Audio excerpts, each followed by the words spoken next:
ఆ రోజు కేసీఆర్ గారిని తీసుకొచ్చి ఈ హుజరాబాద్ నియోజకవర్గంలో 1,00,000 మందితో ఆ రోజు నువ్వు సభ పెడితే కేసీఆర్ గారు చేయబట్టి నేను ఓడిపోయినా తప్పితే నువ్వు కాదు మిస్టర్ ఈటల, అది గుర్తుపెట్టుకో అని చెప్తా ఉన్నా.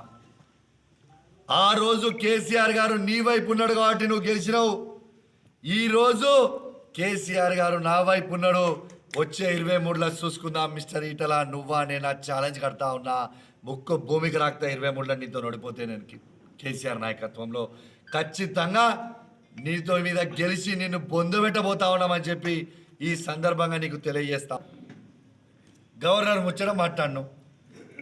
ఏ రాజ్యాంగము ఈ గవర్నర్ పాటిస్తుంది అని చెప్పి నేను అడుగుతా ఉన్నా. అసెంబ్లీలో కౌన్సిల్లో పాస్ చేసిన బిల్లులని ఇప్పటిదాకా గవర్నర్ ముడ్డి కింద పెట్టుకొని ఆ ఫైల్ ఎందుకు కూర్చుంటుందని నేను అడుగుతా ఉన్నా. జవాబు చెప్పు. ఇది రాజ్యాంగమా? కేసీఆర్ ప్రభుత్వం ప్రజల ద్వారా ఎన్నుకున్న ప్రభుత్వం. కేసీఆర్ ప్రభుత్వం ప్రజలు ఆశీర్వదిస్తే ఉన్న ప్రభుత్వం.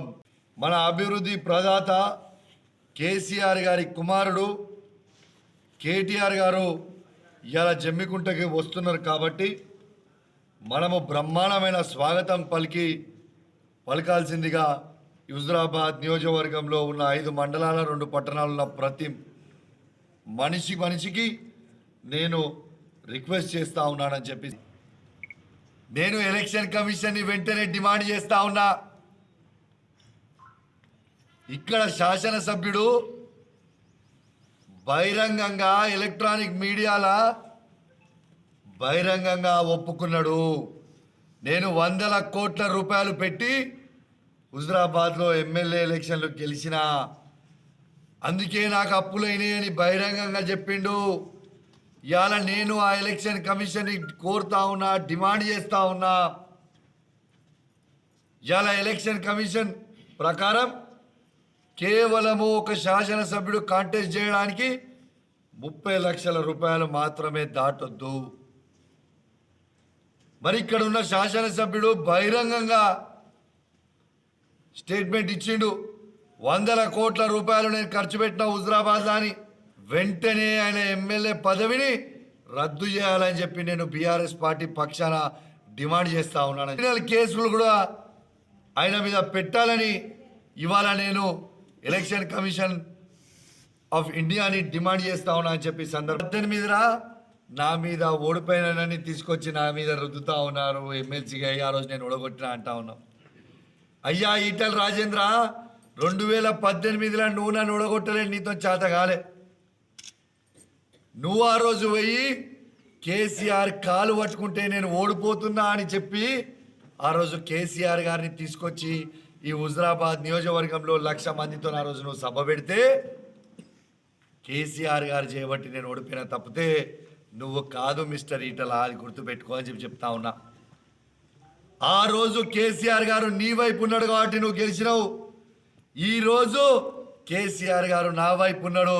వచ్చే 23లో చూసుకుందాం మిస్టర్ ఈటల, నువ్వా నేనా ఛాలెంజ్ కడతా ఉన్నా. ముక్కు భూమికి రాక్తా 23లో నీతో నడిపోతే నేను కేసీఆర్ నాయకత్వంలో ఖచ్చితంగా నీతో మీద గెలిచి నిన్ను పొందబెట్టబోతా ఉన్నామని చెప్పి ఈ సందర్భంగా నీకు తెలియజేస్తా ఉన్నాను. మీరు పంపించాలని మనస్ఫూర్తిగా కోరుకుంటూ ఖచ్చితంగా నేను మాట్లాడింది చెప్పాలి, ఆయన సవాల్ని మేము స్వీకరించింది కూడా చెప్పాలి. నిజంగా ఆయననే ప్రెస్ మీట్ మాట్లాడతా అవును నేను వివేక్ గారికి 40 కోట్ల రూపాయలు ఇవ్వాలి, 100 కోట్ల రూపాయలు అప్పు తీసుకున్నా అని చెప్పినావు. మరి 100 కోట్ల రూపాయలు నువ్వు ఎక్కడ ఖర్చు పెట్టినావో జవాబు చెప్పాలి. ఈ 100 కోట్ల రూపాయలు నువ్వు ఈ హుజరాబాద్ నియోజకవర్గ ప్రజల దగ్గర అక్రమంగా పైసలు ఖర్చు పెట్టి ఇవాళ ఈ హుజరాబాద్ నియోజకవర్గ ప్రాంతాన్ని ఖరాబ్ చేసిందే నువ్వు అని స్వయంగా నువ్వే ఒప్పుకున్నావు కదా. నువ్వు శాసనసభ్యుడు కాకముందు 2004 ముందు దామోదర్ రెడ్డి గారు 20 ఏళ్ళు ఇక్కడ శాసనసభ్యుడిగా ఉన్నప్పుడు 1 రూపాయి కూడా ఖర్చు పెట్టలేదు. ఇవాళ రూపాయి ఖర్చు పెట్టకుండా తను 20 ఏళ్ళు వెళ్ళిండు. ఇవాళ ఈ నియోజకవర్గానికి ఇవాళ పైసలు అలవాటు చేసింది నువ్వు కాదా మిస్టర్ ఈటల?